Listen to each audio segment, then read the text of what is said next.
So this might come as a surprise considering the title of this video, but I wouldn't really consider myself to be a frugal person. In fact, I actually am kind of dumb with my money sometimes and I spend pretty loosely. However, I'm able to balance that out by just not really having that many needs. Most of the things that I desire, that I know I get a lot of fulfillment and happiness from, aren't material things. Like, I don't really care about Lambos. I don't really care about diamond necklaces and just expensive watches and that kind of stuff. If this is your first time coming to my channel, then you probably don't know me that well, but I'm a skateboarder. I make art. I like to draw. Here's an example piece I drew in 20 minutes, no cap. But you get the point. I don't live this crazy lavish guru lifestyle or anything. I make enough money to have shelter and food, and truly that is all I need at the end of the day. But in this video, I want to share with you some things that helped me save $100,000 by the age of 23. Now that may sound like a crazy amount to some of you. That may sound like a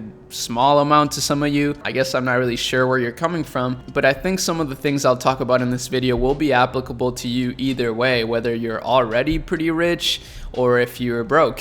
So the first thing that really helped me with this is knowing myself really well. So as I just told you, I knew that my happiness and fulfillment didn't come from material things, so I didn't feel the need to go out there and buy crazy things. Like, I didn't feel like I needed to buy designer clothes to look good. I didn't think I needed to buy an expensive car to feel cool. So that's kind of the first thing, is just know that material things are not really gonna bring you happiness. And I mean, it might bring you happiness momentarily, like for an hour or even for like a day. It does depend on the type of person you are. Like, some people have dreams of getting a Lambo, so for those people, yes, it probably will bring a different level of fulfillment and happiness. But luckily for me, that wasn't the case. So that right there just allowed me to save more money, because I really just didn't feel like spending my money. It wasn't really about being frugal. It was just mostly about knowing myself in what makes me happy. Now the second thing is a little more obvious, which is to just start putting money away from every single little bit of money that you make. So for example, when I was 19, I was working as a server, and most nights I would come out with $100 in tips, for example, and I would put all of that money away and only spend the money that I would get from my checks. So as a server, I would get paid every 2 weeks for the hours that I worked, and that's the money that I would use as my spending money. And then all of my tips I would use as savings. So some people might think of it the other way around, like they would use the tips as spending money and they would use the hourly wage as savings. But I urge you to try to make that ratio the other way around, like save most of your money, because it's really crazy to see how fast your savings can start adding up once you become consistent at putting money away. And that's actually something I learned from this book titled The Richest Man in Babylon.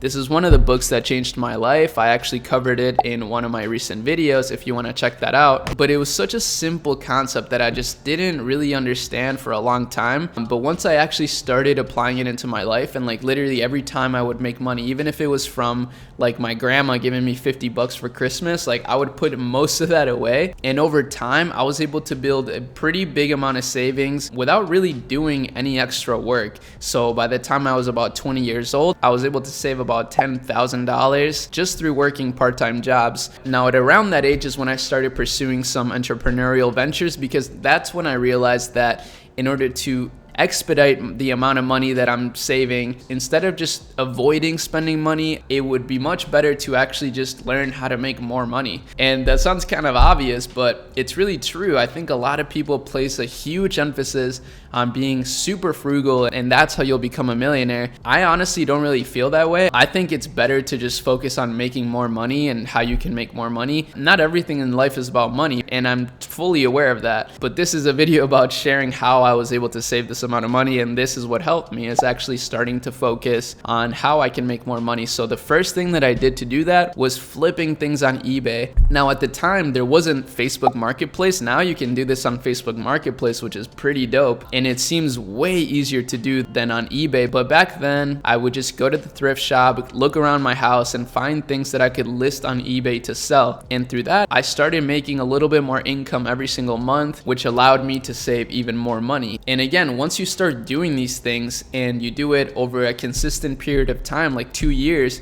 you'll be able to see how significant your amount of savings will get. An extra $500 a month doesn't sound like a lot, but in a year, that's $6,000. So let's say you did that for 5 years, that's $30,000. So right there, you can see why this concept of like just investing a little bit of every amount of money you make every single time you make money compounds over time, like more than you would think. But then I realized that in order to continue to do what I was doing, I needed to spend more time working, which just wasn't possible for me. Like, I had a girlfriend at the time, I was going to school, I was still trying to skate with my friends and like just do all the regular things that I like to do. So I couldn't simply work more. And that's when I found out about e-commerce. So actually building my own business online without having to go out and like find products physically and locally. I could actually just find products online that I could sell. And that's really what changed my life. Once I discovered the online world, that's what led me to actually being able to have a cash flowing business that could make me income without me spending more time. Of course, don't get me wrong, it took me years to actually build a profitable business,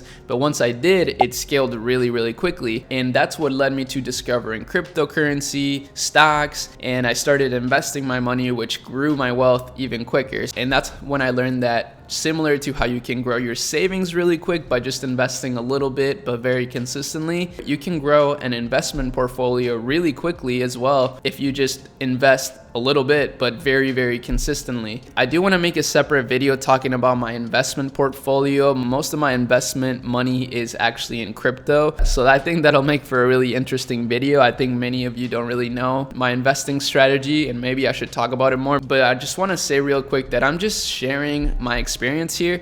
I'm not trying to convince anybody of anything. I'm just hoping that this information helps somebody out there. And at the very least, this is just like a journal to myself to look back on in the future. But honestly, yeah, these simple concepts, I know it may sound really simple to some of you guys, but it really changed my life. And I can't wait to see how they'll impact my life as I continue to apply them for the next 5, 10, 20 years, right? Like, I could definitely see my wealth growing exponentially in the next 10, 20 years. If I continue to apply these simple principles. Every time I see a red day in the market, I buy like $100 of Ethereum or $100 of Bitcoin. And this way I don't really stress too much about my investments, but I'm able to grow my money really quickly. So that's how I was able to do it. Not really many secrets. There's nothing I got here to sell you, nothing to hide. It's just really basic principles consistently over time, which is honestly how you become good at anything too. Like, if you want to get good at drawing, for example, you have to just simply draw. Like, there's no secret, you just have to draw a lot. Same with skating. If you want to get good at skating, you have to skate a lot. You have to be out there every day trying to learn a new trick or something. But that's it. Let me know in the comments what you think of this. Let me know if you want to throw in any tips in there. I would love to see it. And of course, make sure that you subscribe to the channel if you enjoy the vibes. I think I got a pretty unique channel going on, so I'm pretty excited to see how we grow over the next year. I'm trying to really pump out a lot of content because I've been having so much fun with it, and I think it's smart to follow the fun when it comes to business, but that's just my personal philosophy. Anyways, I hope you guys have an amazing rest of your day, and I'll see y'all in my next video. Peace.